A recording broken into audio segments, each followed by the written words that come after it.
Hello, I'm Tommy Moore from the Bartitsu Lab, and in this video we want to do a back to basics look at palm hooks and slaps, why they matter, how they work, what you can do with them.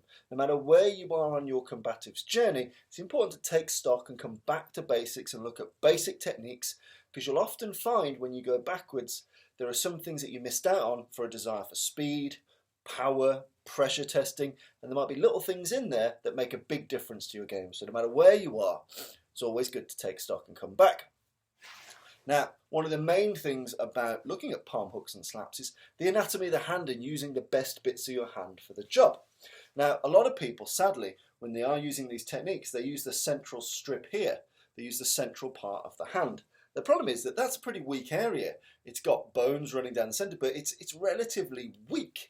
It doesn't carry much clout. The problem with modern training is we use things like this. We use bulletman heads, we use all manner of PVC and leather equipment on people or on things we hit, like bags and pads. Now that gives us an illusionary auditory effect, because even hitting with the shit bit of your hand, it makes a pretty decent ballistic noise. So you think that translates to a real human. You do even low to medium contact sparring scenario work, hitting a real human with your real hand, you'll start to understand what is a good hit and what is a bad hit, and there's a very, very fine margin for error there. Importantly, I have two key striking surfaces for the palm of the hand. I have a primary and a secondary. Primary is what's known as the knuckle of the palm, so this central hard bit here. So when the bone terminates, you want to be hitting people with this lower central piece, and that really is no bigger than the size of a 10 pence or a 50 pence piece. It's a small target. It's not much different to aiming with a knuckle. So your discipline has to be on point. Just because it's a gross motor tool doesn't mean you should get sloppy with how it's applied, because there are very good benefits for hitting with this. As an ancillary, and I don't really focus on this too much, as an ancillary, using this line here underneath the knuckle line, that can also be quite effective because they're relatively rigid parts of the hand. But to be honest, the central part is where you want to focus your efforts. So why would we use open-handed striking? Well, obviously not a huge amount of people are very, very confident in bare knuckle discipline. Unless you've trained to really place the knuckles into the shot, unless you've done things with more resistance, so unless you've hit things bare knuckle, hard bags, hard pads, if you've done some bare knuckle sparring, you get a feel for it, you know what works, what doesn't, and you can micro optimize. That's a learned skill, and that takes time, it takes effort, and it takes maintenance. It fades away very quickly unless you keep it up. Open-handed, you can get away to a certain extent with being somewhat less careful with your placement, but please do not be lazy, because even if the strike lands, and it's easier to land an open-handed strike without breaking your hand, you still want to land with the most effective bit. So you still want the accuracy to make sure it's worth a damn. There's no point slapping a killer if you're going to use this shitty bit of your hand. You want to use something which will make him fall down, make him fall asleep, make him have a bad time. And that is not this central portion. So do be conscious of your accuracy. It's a bit more forgiving if you fuck up, and fuck-ups happen. But that said, don't use that as an excuse to be off with your targeting. So some of the benefits, it's a little bit safer, perhaps it requires a little bit less maintenance. Other things, because of the way the hand works, there are some targets which are really conducive. So for example, a cupped hand strike to the ear is likely to cause extreme loss of balance. Now, there are arguments for and against how likely it is you will rupture an eardrum, but either way, striking to the ears simultaneously or in a singular fashion with a somewhat cupped hand is really, really damaging. It forces a lot of pressure into that area. It's very, very sensitive in there, and you will disrupt balance. So balance disruption is important. If I can disrupt your balance with that, the next strike I do is likely to be more telling. It's a bit like jiu-jitsu. If I can achieve kazushi, if I can unbalance you, sukiri and kake, entering and finishing is much easier. If you're unbalanced, my job is easier. If I apply the same strike in an arterial direction around the neck, you can often get a drop in blood pressure. So again, that causes some degree of balance disruption, which is brilliant for the same reasons as the ear. So on the ear, in the artery areas, here, bang! you'll start to get the wobble. When you get the wobble, you can fire in some heavier artillery. You've got a little bit of space, a little bit of time to fire in something a bit more telling. Or, alternatively, and my favourite use for it really, is in brain shake. My job when I knock you out is to shake your brain inside your skull and to make your body do a hard reset and go, nope, and knock you unconscious. That's the best and safest outcome for most people. I can knock you unconscious, means I don't have to do so much cumulative damage, in the same way that applying, say, a rear naked choke, if I can send you to sleep via a strike or via a strangle, that might be actually a safer outcome than a longer conflict of attrition. So it's quicker and it's safer, removes the variables, as long as they don't crack the head on the floor. Be wary of that.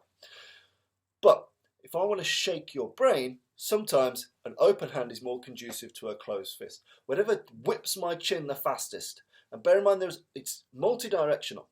So if I can use an open hand to turn right to left, left to right, bottom to top, top to bottom, anything that shakes my brain, shakes my head, can knock me out if I do it ballistically. And sometimes it's easier to get that velocity with an open hand. So sometimes knockouts can be easier, but you got to remember the point of the knockout. The knockout isn't to do with the punch or the slap or the elbow, it's the brain shake. I want to hit you in a place that's most conducive to shake the brain. That's why left and right hooks cause a lot of knockouts, because they hit the point of the chin. That acts as the lever to shake the head very fast. When you hit someone down the pipe, what happens is you get a compression, but the strong back and neck muscles almost act as a brake on that. Things that go left to right, boom! So you get clocked around the side, your head turns very fast, the brain is shook, you go bye-byes. So important things to remember. It's not really the tool you want to be focused on, it's the effect. And the effect is the brain shake, and therefore the unconsciousness. And that's what you're hunting for. Some things you also might want to consider is being more heavy-handed. So you've got a couple of types of energy. You've got an elastic energy which hits and removes itself. So it hits and removes itself. And you've got a heavier, stickier energy. Now there are benefits and drawbacks to both. With the elastic, things like the ear and on the arterial lines, you can be really quite impactful because you want that short, sharp explosion.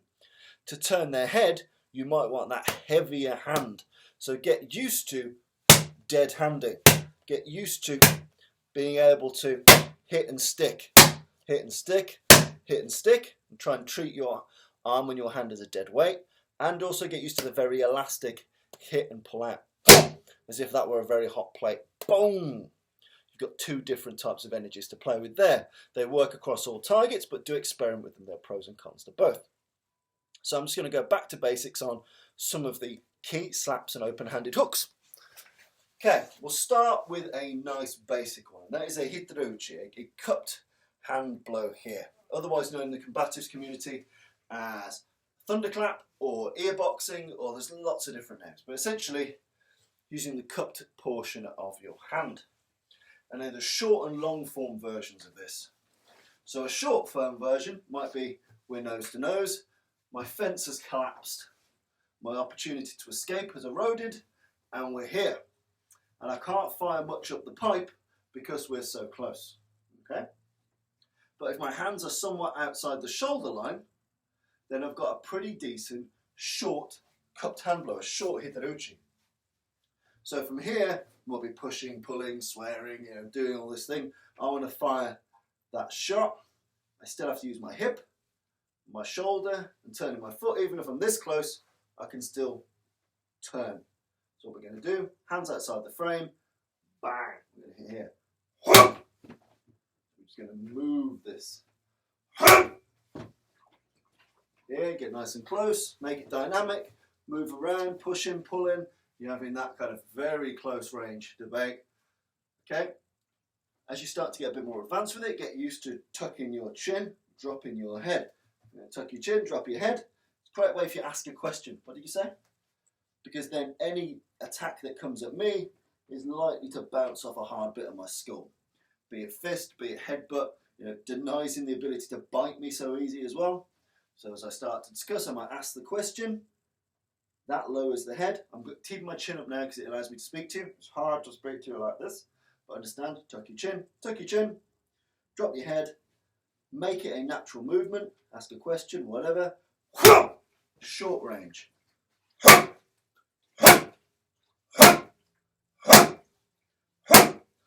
your head. It's a small movement with the hand, but it's assisted by a bigger movement with the hip and with the shoulder. It's less so much on the shoulder with this one because it's so short range here. Chin, head, bang, short range Hitaruchi. A longer range Hitaruchi may well be from here, so I might off angle on the fence. So I might off angle, it's still coming. Let's say I want to escape this way. I might go bang. So I keep this almost as a large barred object. It's relatively stiff, relatively. Bang! Yeah. So I angle off, look, not interested. I want to escape that way. Boom! Boom. And I get gone. So here we're angling off. We've got a bit more range. We fire the hip, we fire the foot. Here. And this could go to the ear, or it could go to the side of the throat. Up close, I would just go for the ear. At this range, you've got the ear or the neck. Either way, no matter what you hit with this, it's going to cause some impact, some damage. Hip is important, shoulder's important, foot's important. Next level of importance is knowing where you want to go next, whether I want to escape, or whether, once I've got this, I want to fire something else. You need to think through your planned option and your contingency. What do you want to do if it goes horribly, horribly wrong? Angle off. Hitaruchi. With a strike.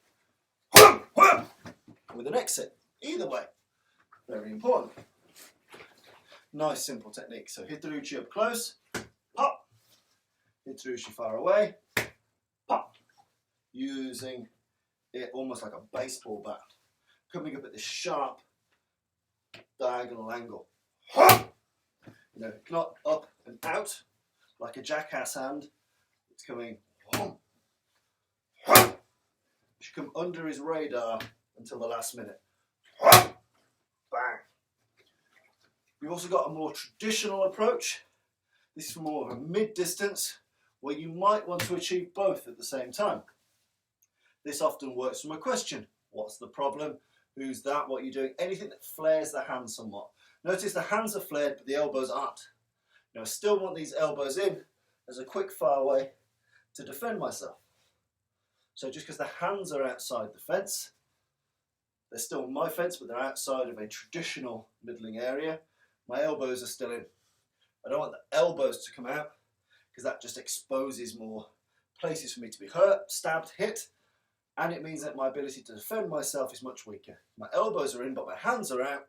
Boom, boom, boom. I can defend myself really rapidly with those elbows.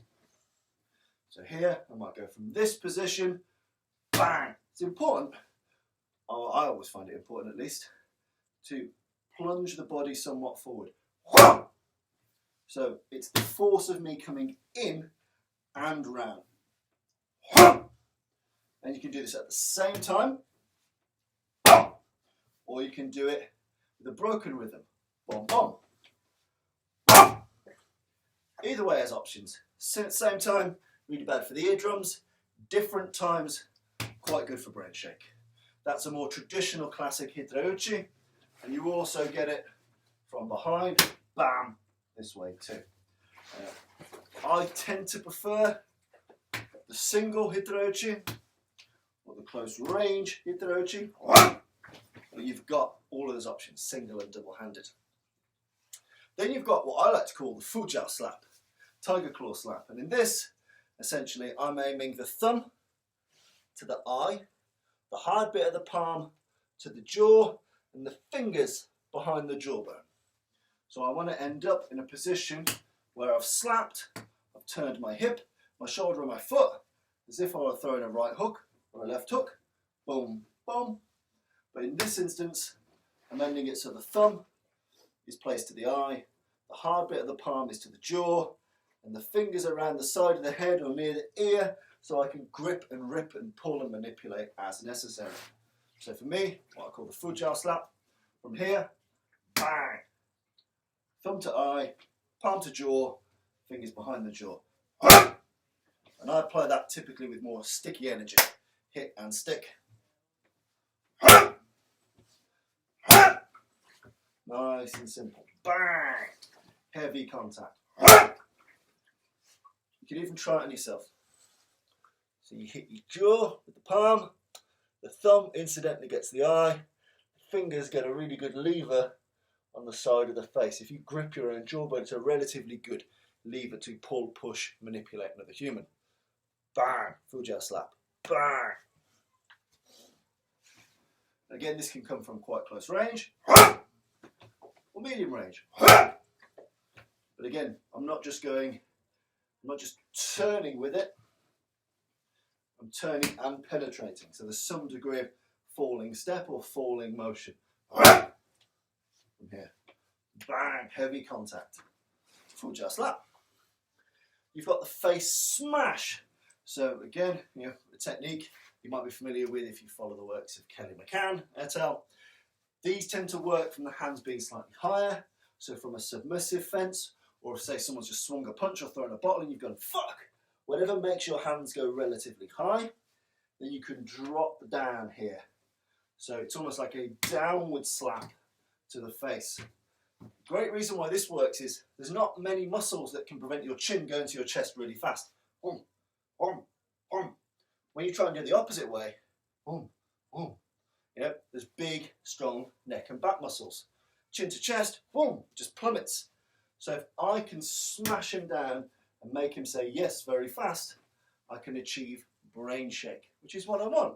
So if I knock him out this way around, or this way around, or this way around, it doesn't really matter as long as I've shook his brain and knocked him out. This is a great way because it exploits a structural weakness, a muscular weakness. Boom! The chin goes right down. So from hands up, using the hard central part of the palm, right down the centre mass of the face, the fingers incidentally wipe the eyes. Again, it's important, if you move your body just a little bit first, you can get a decent drop on it as well. You can do it from slightly longer range, as if you were swimming for it. So you might go off an angle. But I prefer it from a mid-range or from a cower or something that's a higher range fence. Just drop it straight down. Bang, bang. That striking right down in the centre of the face, the fingers raking down the eyes. Bang. And obviously you can compound these. Whatever you want to do. Nice and simple. Close range face smash, long range face smash. Think of it, long range face smash, like you're throwing a ball. You're throwing a ball. Throwing a ball. Short range, you're like one of those Chinese good luck cats. Nice and simple, but make sure you've got the right discipline here. Then when it comes to palm hooks, so I like, if you're going to go this way round, thumb up, I like the Fujao slap as my palm hook. I can also go thumb down, like so. This is a bit closer range, it's a bit more World War II. So we end up here, the thumb down. So I hit this way. If you can see on the pad, bang, we're very close. And the difference in the distance can change the elbow elevation. So I can come like this, or if I've started to push the opponent down, I'm going to hit the back of their head, I might decide to come over like so. Over, round, up. You've got all of these options.